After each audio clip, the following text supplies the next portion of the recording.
Le racisme en Amérique. L'éducation. Les Noirs sont-ils plus bêtes que les Blancs? Vidéo numéro 7.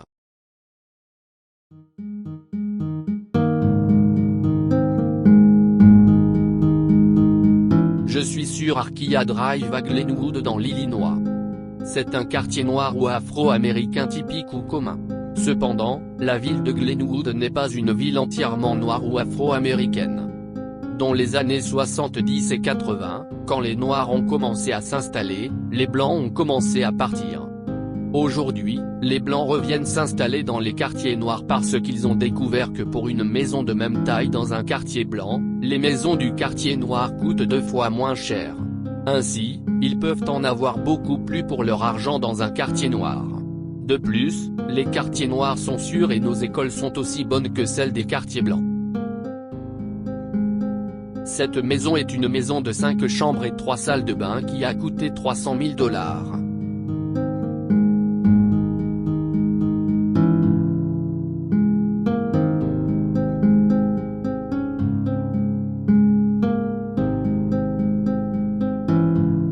Au fil des décennies, beaucoup ont créé des raisons pour justifier leurs actions. Des actions pour lesquelles il n'y a aucune justification. Par exemple, en 1994, un professeur de Harvard a publié un livre intitulé The Bell Curve. Ce livre tentait de justifier pourquoi certaines nationalités sont plus intelligentes que d'autres. Le fait qu'il soit professeur à Harvard a donné de la crédibilité à son livre. Le problème est que lorsqu'on examine les données qu'il a utilisées, on constate qu'il n'a utilisé que les données qui justifiaient sa conclusion et qu'il a rejeté les autres. Cela a donc discrédité son livre et prouvé qu'il s'agissait d'un livre raciste. Au fil des décennies, beaucoup ont utilisé des méthodes créatives pour maintenir les personnes de couleur à terre. Je vais vous raconter mon histoire et ce que j'ai vécu, et je vais également vous raconter ce que d'autres personnes noires ont vécu. Toutes ces histoires concernent l'éducation et le sport. Toutefois, avant de commencer, vous devez prendre en compte les éléments suivants. Premièrement, les enfants ne savent pas ce qu'ils sont censés savoir ou ce qu'ils devraient apprendre. Deuxièmement, les parents font confiance au système scolaire pour enseigner à leurs enfants de manière égale, surtout si leur enfant noir est dans la même classe que des enfants blancs. Troisièmement, de nombreux parents noirs pensaient que les écoles blanches donneraient à leurs enfants une meilleure éducation que les écoles noires. Du spell 2-bas au lycée, j'ai fréquenté principalement des écoles blanches, mais on y amenait aussi des enfants noirs pauvres. Ce que je ne savais pas, c'est que du spell 2-bas à la 4e, dans ces écoles essentiellement blanches, de nombreux enfants noirs n'apprenaient pas les mathématiques. Nous n'avons pas appris à faire des divisions longues, des fractions ou des décimales. Il faut se demander comment un enfant qui va à l'école tous les jours pendant 5 ans peut ne rien apprendre. La réponse est que le système éducatif a été conçu de cette façon.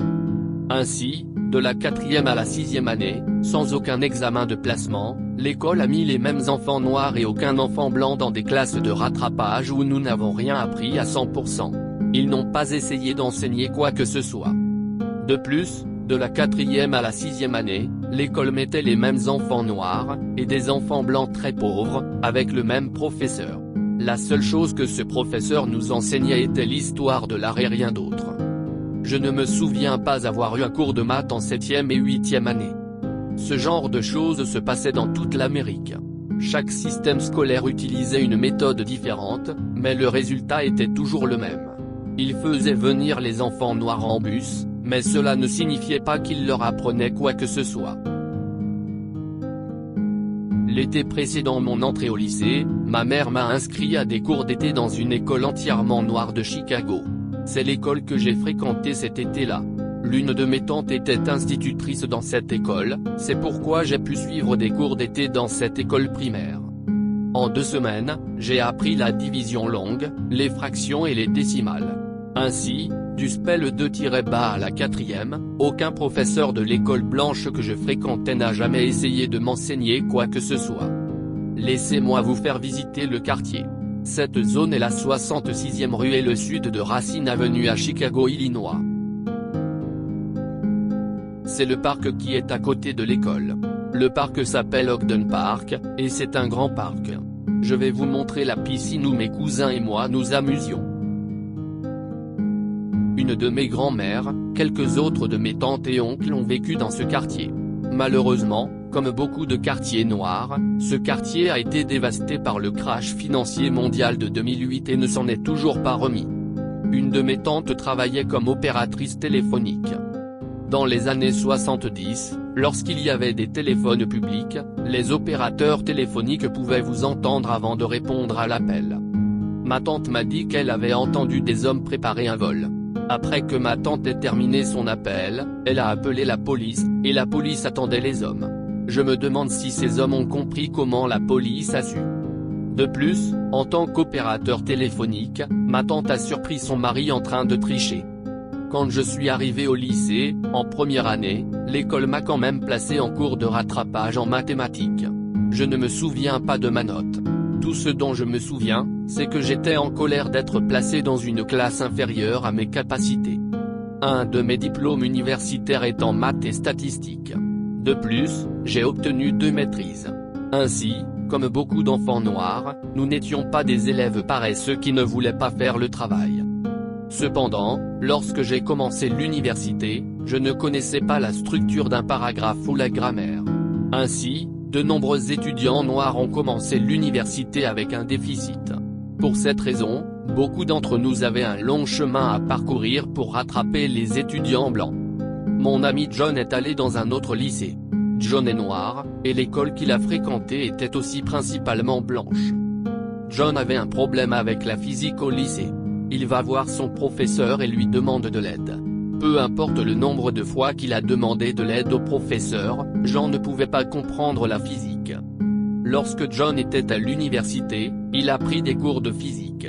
C'est à ce moment-là que John a réalisé que son professeur de physique blanc du lycée avait délibérément ou intentionnellement omis des informations ou l'avait induit en erreur, ce qui explique pourquoi il ne pouvait pas comprendre la physique. Quand j'étais à l'université, j'ai commencé en ingénierie. Dans l'un de mes cours, j'avais des difficultés à comprendre comment résoudre les problèmes. Je suis allé demander de l'aide à l'assistant du professeur. L'assistant du professeur n'arrêtait pas de me dire qu'il allait me montrer un raccourci pour résoudre les problèmes. J'étais comme, comment pouvez-vous me montrer un raccourci avant même que je comprenne comment faire les bases? Je suis allé voir le professeur, et il n'était d'aucune aide. J'ai fait cela plusieurs fois. J'ai même dit au professeur que son assistant ne nous montrerait que des raccourcis avant que nous ayons compris comment faire les bases. Le professeur n'a rien fait. J'ai dû abandonner le cours. À l'université, j'étais assistant d'un professeur de finance, donc je sais que cet assistant d'ingénieur et le professeur ont intentionnellement essayé de ne pas aider.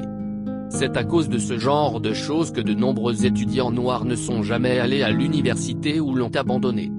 Ainsi, de nombreux étudiants noirs et bruns auraient pu accomplir de nombreuses choses si on leur en avait donné l'occasion.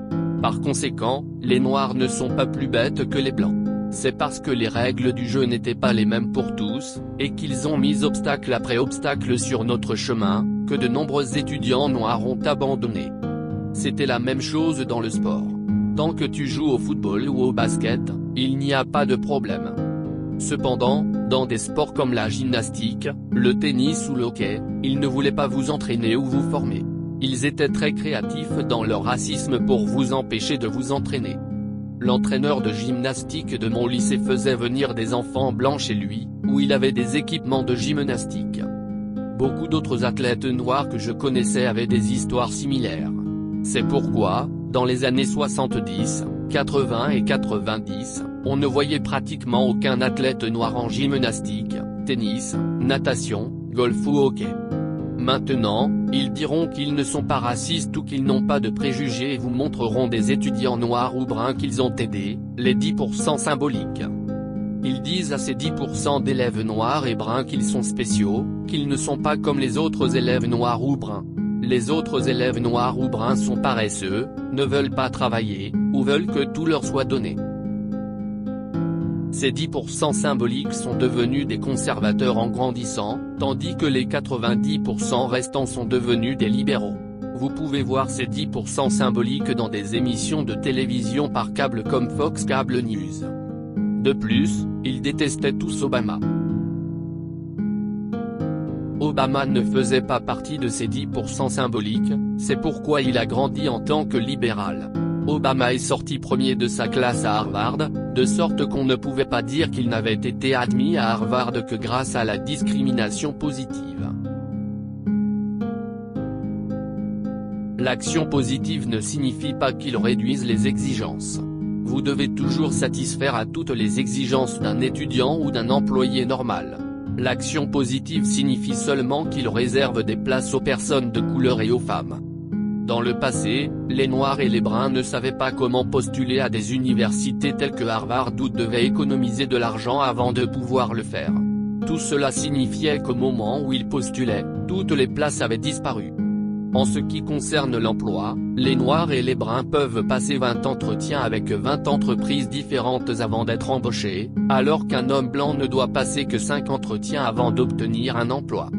En outre, de nombreux managers blancs n'engageraient jamais une personne noire ou brune, quelles que soient ses qualifications. Certains managers blancs pourraient le vouloir mais auraient trop peur car cela pourrait affecter leur future promotion. De plus, la plupart des femmes professionnelles noires n'engageraient jamais un homme noir. Dans les années 70, 80 et 90, de nombreux Noirs et Bruns ont obtenu leur diplôme universitaire et leur diplôme d'études supérieures.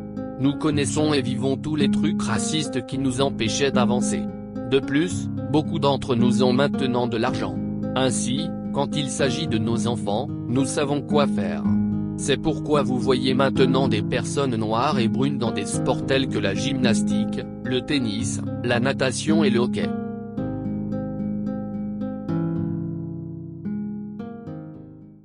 Merci d'avoir regardé. Veuillez cliquer sur le bouton j'aime, vous abonner, laisser un commentaire et partager cette vidéo. Pour tous mes téléspectateurs étrangers, la plupart des logiciels de traduction ne sont pas exacts à 100%. Donc, désolé pour les éventuelles erreurs. Pour obtenir une copie gratuite de ma musique, rendez-vous sur mon site web. N'oubliez pas que ma musique n'est qu'une musique de fond. Pour l'instant, ma musique est gratuite, mais si je dois commencer à payer pour des services supplémentaires, je devrais peut-être fixer un prix pour le téléchargement.